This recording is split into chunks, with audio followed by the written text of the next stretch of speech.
So let's start the few tutorial of computer fundamental. जैसा कि हमने पहले जो है ब्लॉक डायग्राम ऑफ कंप्यूटर को समझा था एनिमेशन के थ्रू। आज हम बात करेंगे मेमोरी यूनिट के बारे में। जैसा कि ये 5 नंबर का टॉपिक है जहाँ पे हम बात करेंगे हर पार्ट को हमें अलग अलग तरीके से मैंने समझाया था ब्लॉक डायग्राम ऑफ कंप्यूटर के। अब जो हम मेमोरी यूनिट के बारे में हम समझने वाले हैं कि मेमोरी यूनिट काम कैसे करता है। जैसे हम एनिमेशन के थ्रू देख रहे हैं कि रैम से डाटा ट्रांसफ़र हो रहा है सीपीयू के पास में, और सीपीयू जो है इसे ट्रांसलेट कर ट्रांसफ़र करता है हार्ड डिस्क के पास में। और वो रैम और रोम किस तरीके से वर्क करती है और टाइप्स ऑफ मेमोरी कितने हैं, वो सारी चीज़ें हम आज के इस वीडियो में जानेंगे कि टाइप्स ऑफ मेमोरी क्या है और मेमोरी यूनिट किसे कहते हैं। अब तक अगर आपने इस चैनल को सब्सक्राइब नहीं किया है तो सब्सक्राइब ज़रूर करें, नोटिफिकेशन बेल बटन ऑन ज़रूर करें। कमेंट कर मुझे ज़रूर बता दें क्या आपको ये वीडियो पसंद आया, और आपको ये वीडियो पसंद आया है तो उस वीडियो से आपको क्या फ़ायदा मिला उसके बारे में डिटेल आप लिख सकते हैं। तो आज हम बात करने वाले हैं रैम यानी मेमोरी यूनिट के बारे में और मेमोरी यूनिट की पूरी डिटेल के बारे में। तो चलिए स्टार्ट करते हैं और देखते हैं।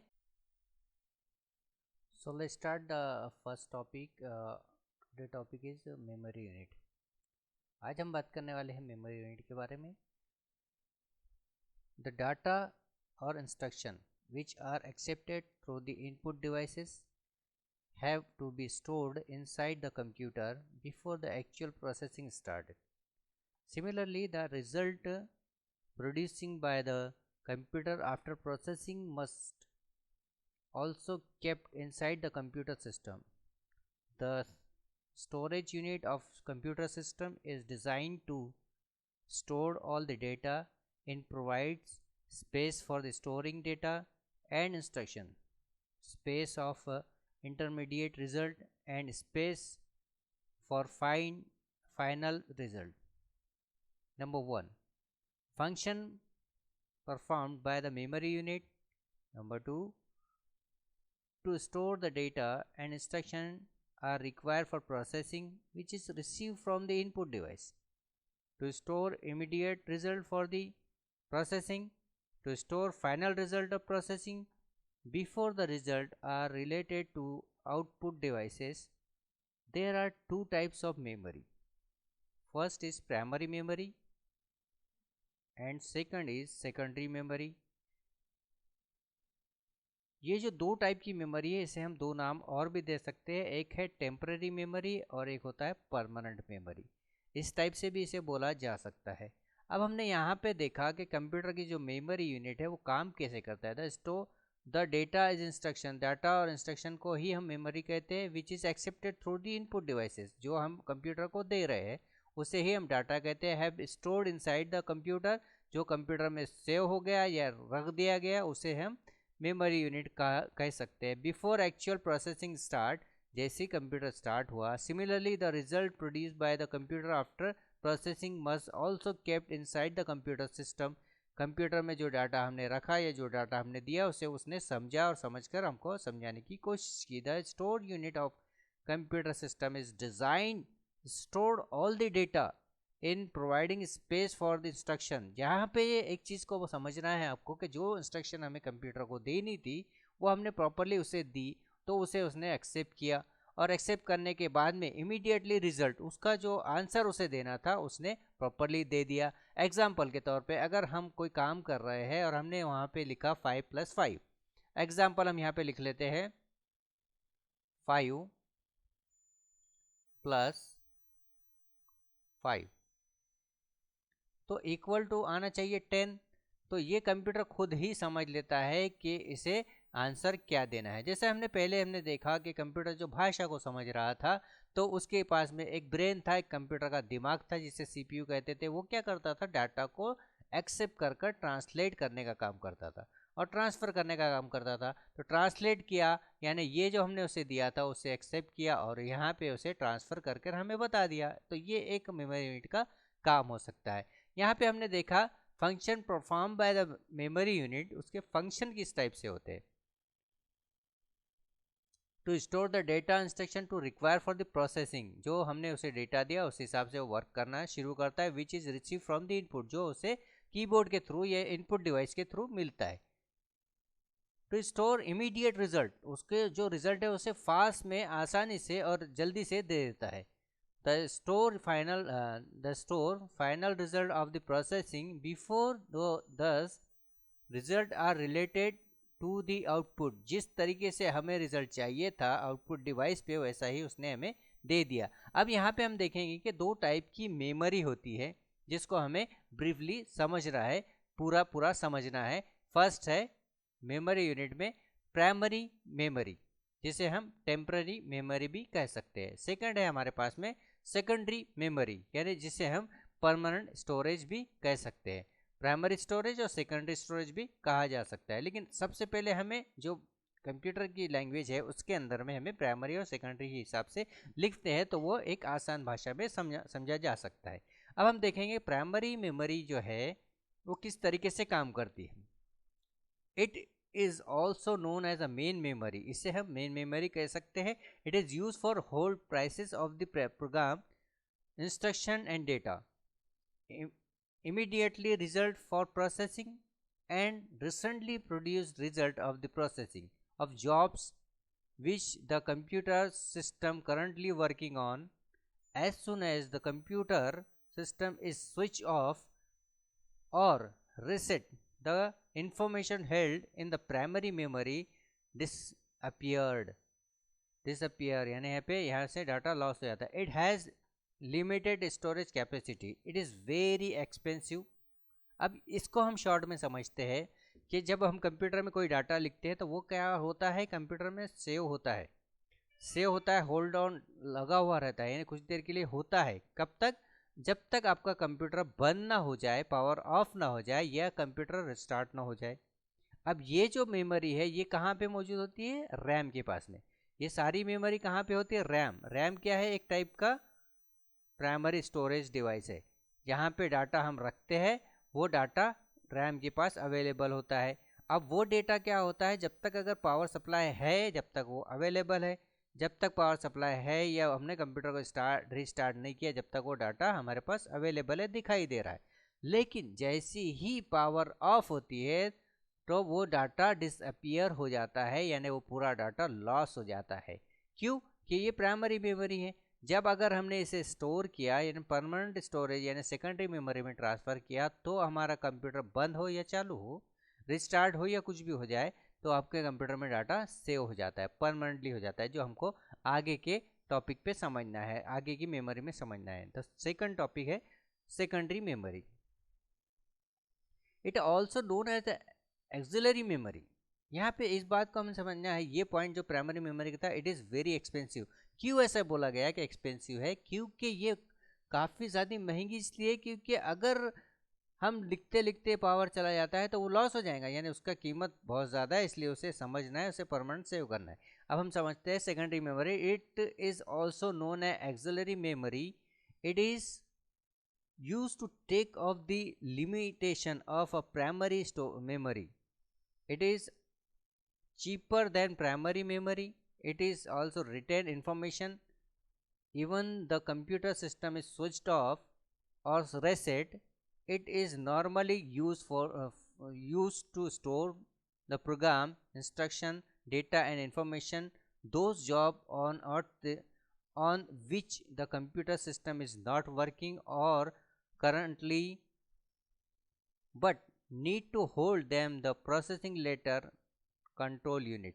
यहाँ पे हमें समझना है कि ये जो मेमोरी है ये कैसी है? परमानेंट स्टोरेज है। जो भी जॉब या जो भी चीज़ें हमने टाइप करके रखी है, जो प्रोग्राम हमने बना कर रखा है, वो प्रोग्राम हमने सेव कर दिया। अब अगर हमारा कंप्यूटर बंद भी हो जाता है, स्विच ऑफ भी हो जाता है, रीसेट भी हो जाता है, तो हमारा जो डाटा है वो लॉस नहीं होगा। ये मेमोरी एक्सिलरी मेमोरी है। इसकी वैल्यू यानी कैसी है कि इसको हम ज़्यादा महंगी भी नहीं बोल सकते और बेकार भी नहीं बोल सकते हैं। ये मेमोरी काम की है लेकिन बहुत ज़्यादा एक्सपेंसिव नहीं बोल सकते क्योंकि हमने इसे सेव कर दिया। अब हम कभी भी इसे देख सकते हैं। ज़रूरी ये है कि ये कंट्रोल यूनिट के पास में सेव हो। अगर हमने डाटा को सेव किया तो ही वो मेमोरी हमारे काम की है, अदरवाइज़ वो काम की नहीं है।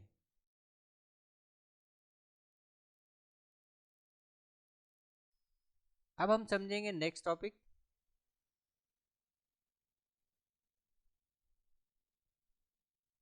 इसे हमें समझना है जो बेसिक कंप्यूटर का यानी यूनिट ऑफ कंप्यूटर का जो है लास्ट पार्ट हो सकता है।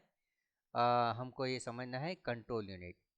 Control unit accept instruction hold the memory main memory interrupted those the instruction are processing to the throw appropriate unit of the system in the correct sequence. It does not perform any actual process on the data. It acts as a central nervous system for other component of the computer system. It manage and coordinate the entire computer system. अभी हमें control unit को कैसे समझना है कि ये क्या करता है, जो भी डाटा, जो भी एक्सेप्टेबल डाटा है, जो सीक्वेंस में है, जो प्रॉपरली लगा हुआ है, उसको वो प्रॉपर सीक्वेंस में हम तक पहुंचाने का काम करता है। ये एक टाइप का नर्वस सिस्टम है जो काम करता है कंप्यूटर को पूरी तरीके से काम करने में, मदद करने में। वो पूरी तरीके से उसकी मदद करता है, जो प्रोग्राम उसके अंदर लोड किया गया उसे उस तरीके से पहुंचाना जैसा उसके बताया गया है। अब हम चलते हैं नेक्स्ट टॉपिक के ऊपर में, और नेक्स्ट टॉपिक है आपका वो है ALU, arithmetic logic unit. It is very important topic to use. Arithmetic and logic unit, the actual execution of the instruction take place during the processing operation. All comparison and calculations are made in the ALU. हमने यहाँ पे देखा ALU सारे काम करता है, जो भी कंपोनेंट्स, जो भी कंपैरिजन करना है, जो भी एडिशन डिवीजन वगैरह करना है, वो काम करता है ALU, arithmetic and logical unit. The data and instruction stored in the primary memory before processing and transfer as to, यहाँ पे थोड़ा सा मिस्टेक हुआ टाइपिंग में, हो सकता है। ट्रांसफ़र करता है डाटा को एज नीडेड फॉर ALU, यानी अर्थमेटिक लॉजिक यूनिट को जिस तरीके से चाहिए वैसा वो पहुंचाने का काम करता है। ALU परफॉर्म अर्थमेटिकल किसे कहते हैं? Addition, subscription, division, multiplication, etc. All the types of mathematical calculation that is called the arithmetic operation. And logic यानी एंड और नॉट etc, यानी हमने 2 + 2 लिखा, उसका आंसर 2 + 2 का 4 आना चाहिए, उसको पूरी तरीके से समझाने का काम करता है लॉजिकल ऑपरेशन, वो काम करता है। Operation on the numeric and alpha numeric information as per the directive of the control unit, यानी पूरा फोकस रखता है अल्फ़ाबेट्स, न्यूमेरिक इंस्ट्रक्शंस पे, और पूरी तरीके से काम करवाने का काम करता है। Register are use to ALU as special purpose memory location, यानी जो काम उसे दिया गया है, जहाँ से ले जाना है, जहाँ पहुँचाना है, उसका काम में भी ये मदद करता है। The main registered as a accumulator, it is memory space in which arithmetic operation are performed. The result of the operation is stored in the accumulator link register in the another register use in ALU to connect the most significant and least significant bits of the accumulator in a loop. The third register of the ALU is program container. It kept track of the item of information. थोड़ा सा complicated part इसके अंदर में आ चुका है कि जिसके हम accumulator, register, this is the part of the physics components और इलेक्ट्रॉनिक कंपोनेंट्स। इलेक्ट्रॉनिक कंपोनेंट्स के अंदर में कुछ पार्ट्स आते हैं जो काम करते हैं डेटा को ट्रांसफ़र करने के, जिसे हम कहते हैं रजिस्टर। जैसा हम देखते हैं कि एक डिवाइस है रजिस्टर नाम का, वो क्या करता है, बल्ब की यानी जो लाइट है उसको बढ़ाना, कम करना और उसे स्टार्ट करने का काम करता है, यानी इलेक्ट्रॉन को सही वे में ट्रांसफ़र करने का काम करता है। तो वो चीज़ों के बारे में हमें यहाँ पे ये बता रहे हैं। अभी हमें इसको पूरा यहाँ पे हमने कंप्लीट कर दिया। अर्थमेटिक लॉजिक यूनिट को हमने समझा किस तरीके से काम करता है, लॉजिकल और काम किस तरीके से होता है, एडिशन, सब्सक्रिप्शन, मल्टीप्लिकेशन और भी बहुत सारे वर्क इसके अंदर में होते हैं। तो ये हमने समझा किस तरीके से ALU काम करता है।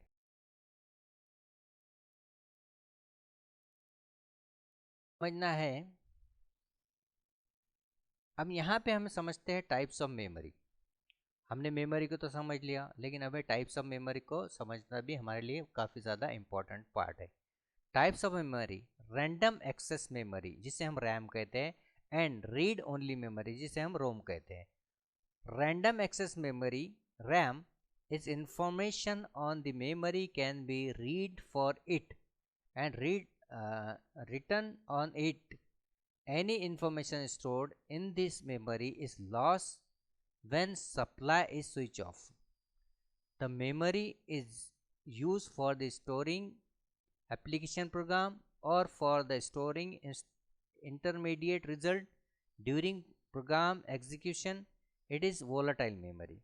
ये एक वोलाटाइल मेमोरी है। वोलाटाइल मेमोरी क्या है कि अगर हम डाटा टाइप कर रहे हैं तो वो जब तक हमें दिखाई दे रहा है वो वर्किंग में है, जैसे ही पावर सप्लाई ऑफ हुआ वो डाटा लॉस हो गया। एडवांटेज ऑफ रैम, रैम की क्या एडवांटेज है? सबसे पहला एडवांटेज है दे सर्वाइव टेम्पररी डेटा, यानी डाटा को कुछ देर के लिए हमें दिखाने का काम करता है। Second, they can be corrected और अपडेटेड, ये करेक्ट और अपडेट रहता है। No special program require is needed to RAM, इसके लिए ज़रूरी नहीं है कि हमको कोई नया प्रोग्राम लोड करना है कंप्यूटर में, वो जैसा जो जिस प्रोग्राम में हम काम कर रहे हैं उस हिसाब से वो कन्वर्ट हो जाता है। They do not require leads time, इसको कोई एक्स्ट्रा टाइम की ज़रूरत नहीं। अब हम समझते हैं दूसरा, वो है read only memory. Read only memory, it can not be alternate और changed information in store the time of manufacturing. It is used to store program permanently. It is non volatile memory. These are two types. यहाँ पे हमने देखा कि ये इसके अंदर में कोई चेंज नहीं कर सकते। ये एक ऐसी मेमोरी है जो परमानेंटली स्टोर होती है कंप्यूटर में। जब मैन्युफैक्चरर कोई चीज़ बनाता है, कोई डिवाइस बनाता है, उसी के अंदर में वो परमानेंटली स्टोर हो जाती है। जैसा कि हम देखते हैं कि रोम एक मेमोरी है, उसको एक टाइप से देखते हैं जिसे हम बोलते हैं CMOS।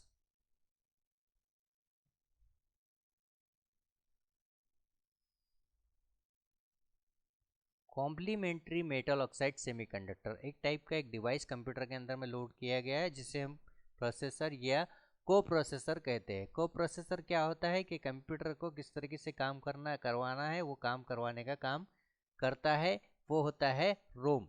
यानी एक बार उसके अंदर में कोई डाटा फीड कर दिया गया वो हिसाब से वो करेगा। जैसा कि हम देखते हैं कि हमारे पास में एक मोबाइल है, एंड्रॉयड है तो एंड्रॉयड ही में ही उसके अंदर इंस्टॉलेशन होगा। हमारे पास एक कंप्यूटर है अगर एप्पल का, तो उसके अंदर में एप्पल OS ही इंस्टॉल होगा, अदर इंस्टॉल नहीं होगा। कंप्यूटर अगर हमारा जनरल है तो उसमें विंडोज़ ही इंस्टॉल होगा, ना कि उस एप्पल इंस्टॉल होगा। तो ये रोम उसको इंस्ट्रक्शन देने का काम करता है। यानी ये रोम क्या है? कॉम्प्लीमेंट्री मेटल ऑक्साइड नाम की एक डिवाइस होता है जिसे हम बायस भी कर सकते हैं, बेसिक इनपुट आउटपुट सिस्टम। वो उसी डिवाइस को, उसी चिप्स को हम बोलते हैं रोम। अब उसके अंदर में भी टाइप है programmable read only memory, PROM जिसे कहते हैं। When programmable is stored in the memory at the time of manufacturing, then it is called as PROM. Normally operating system program are stored in the PROM.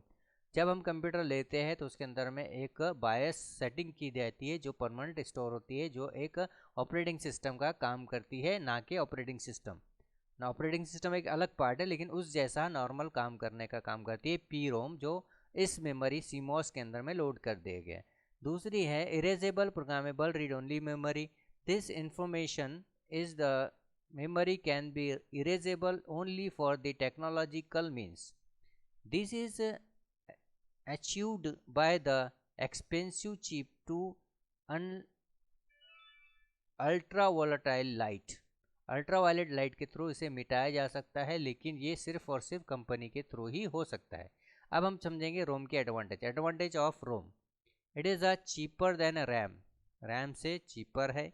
दूसरी, available in large size, हमें ज़्यादा size में मिल जाती है। More reliable than the RAM, RAM से ज़्यादा हम इस पर भरोसा कर सकते हैं। ROMs are easier to interface. ROM क्या करता है, आसानी से समझने का काम करता है, इंटरफेस करता है कंप्यूटर और यूजर के बीच में।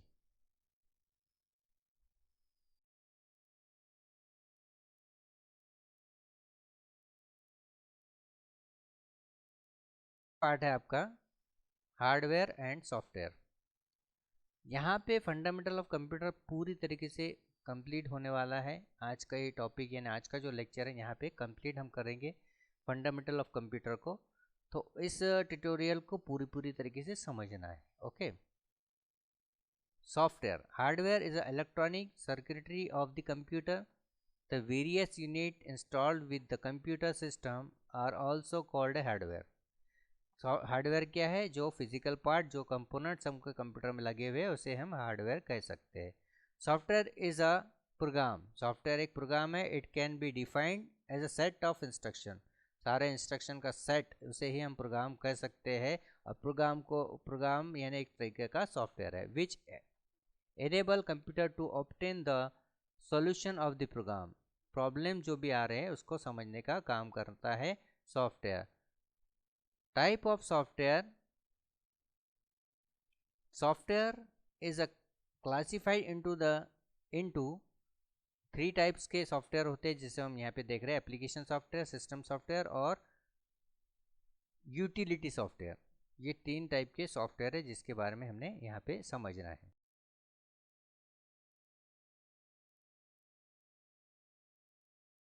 यूटिलिटी सॉफ्टवेयर, सिस्टम सॉफ्टवेयर और एप्लीकेशन सॉफ्टवेयर। सिस्टम सॉफ्टवेयर में लैंग्वेजेस, सिस्टम यूटिलिटीज। लैंग्वेजेस के अंदर में low level language, high level language. Low level language के अंदर में असेंबली लैंग्वेज और मशीन लैंग्वेज। इस तरीके से सॉफ्टवेयर वर्किंग करते हैं, ये सॉफ्टवेयर की पूरी खासियत होती है। इसकी पूरी डिटेल को आगे भी हमें समझना है। सिस्टम यूटिलिटीज़ के अंदर में operating system, memory, monitor, editor और लोडर, ये चीज़ों को भी हमें समझना है किस तरीके से वर्क कर रहा है। हाई लेवल में जनरल पर्पस और स्पेशल पर्पस है, और लो लेवल में असेंबली लैंग्वेज और मशीन लैंग्वेज है। इस डायग्राम को अगर हम समझ लेते हैं तो आप पूरी तरीके से सॉफ्टवेयर को पूरा समझ।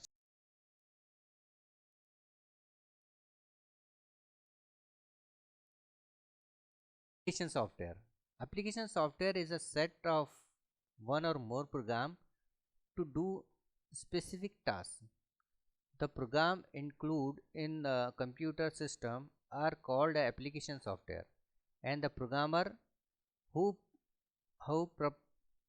proper application software and are referred as application program.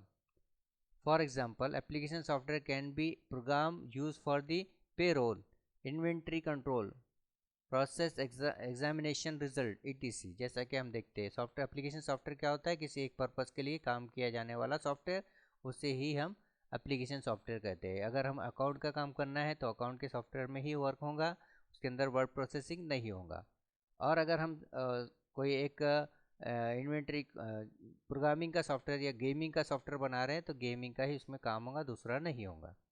System software, system software is a set of more program designed to control the operations and extend the processing capability of computer system. The program include a system software packages are called system software, and the program who proper system software previous system software are referred to the system program. System software क्या होता है, एक software जो computer के हिसाब से बनाया जाता है और उसी के अंदर में वो प्रॉपरली वर्क करता है। System software support to develop of other application software, जो भी अदर सॉफ्टवेयर उसके अंदर लोड किए गए कंप्यूटर में उनको सपोर्ट करने का काम करता है। Support execution of the application software, जो प्रोग्राम चल रहा है उसे एग्जीक्यूट करवाना है, स्टार्ट करना, बंद करना, उस पर काम करता है। Monitor the effective use of various hardware resources such as a CPU, memory, peripherals etc। सारी चीज़ों पे कंट्रोल करने का काम करता है। Communication with the control to operation of peripheral devices such as a printer, disk, tape etc। Communication करवाना है, हमने प्रिंट कमांड दिया तो प्रिंट कमांड प्रिंटर को देना, माउस का काम माउस को देना, ये काम वो करता है system software. Make all the operation of computer system more effective and efficient. जो हमने काम दिया उसे वो प्रॉपर करता है और उसी हिसाब से उसे ट्रांसफ़र करता है या उसी हिसाब से उसे समझाने की कोशिश करता है।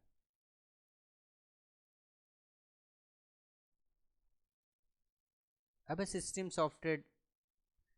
Software divided into the three categories, तीन कैटेगरी में डिवाइड किया जा सकता है। Language, system software, system program, system utility.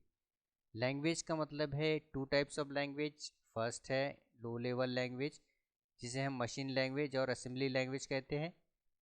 High level language जिसमें ए पे आता है नंबर 1 पे जनरल पर्पस लैंग्वेज और दूसरा होता है special purpose language.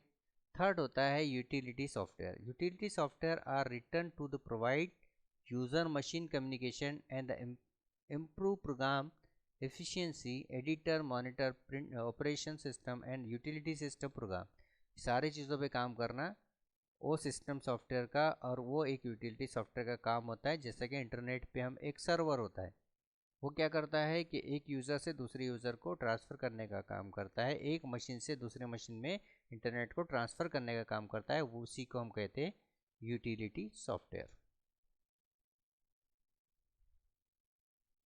Operating system.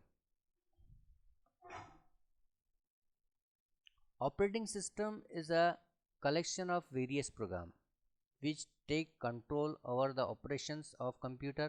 It acts as a in interface interface between user and computer. Operating system is responsible for the directing computer to work as a multi-program system, time sharing system, online real-time system and batch operating system।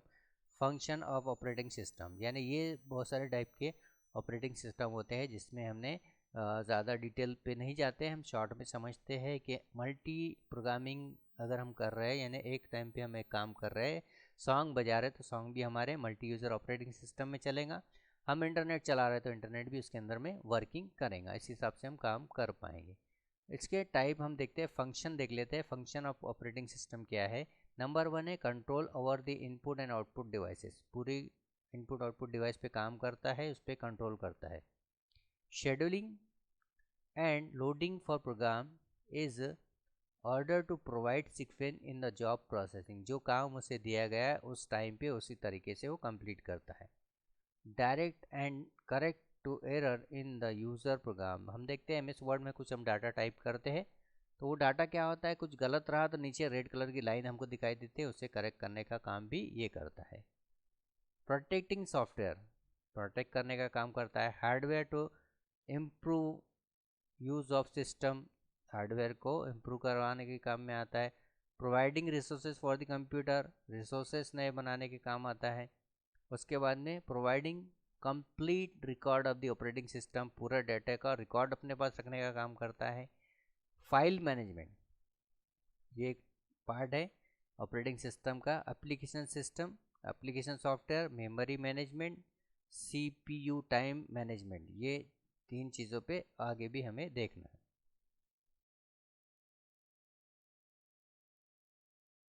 अब हम summary पे चलते हैं। Charles Babbage is considered the father of modern digital computer. Typical microcomputer have the memory capacity is 64 KB to 256 KB or 1 MB. Microcomputer are used to extremely as a PC personal computer. Mini computer are faster than a microcomputer. Mini computer have a memory capacity is 256 to 4 MB. Mainframe computer are faster than the mini computer. Mainframe computer are also known as a MIDI computer. Supercomputer are also called a maxi computer. Supercomputer are very fast computer. For supercomputer, the memory capacity is 16 MB to 256 MB. Computer consists of input unit, CPU, central processing unit, and output unit. The central processing unit is three part: memory unit, control unit, arithmetic logic unit. 3 are 2. There are two memory type, primary or secondary. Random access memory, read-only memory are the types of memory. Characteristics of computer: speed, accuracy, automatic, versatility, diligence, storage and lack of intelligence. ये था एक part जहाँ पे हमने इसको complete किया और जिसके अंदर में हमने समझा कंप्यूटर बेसिक, और यहाँ पे हमारा कंप्यूटर फंडामेंटल बेसिक ख़त्म होता है. तो थैंक्स फॉर वॉचिंग. इस वीडियो को सब्सक्राइब ज़रूर करें. कमेंट कर कर मुझे बताएं कि क्या आपको ये वीडियो पसंद आया है तो क्या उसके अंदर में ख़ास लगा, तो मुझे ज़रूर बताएं. Thank you very much once again. Thank you. Bye bye.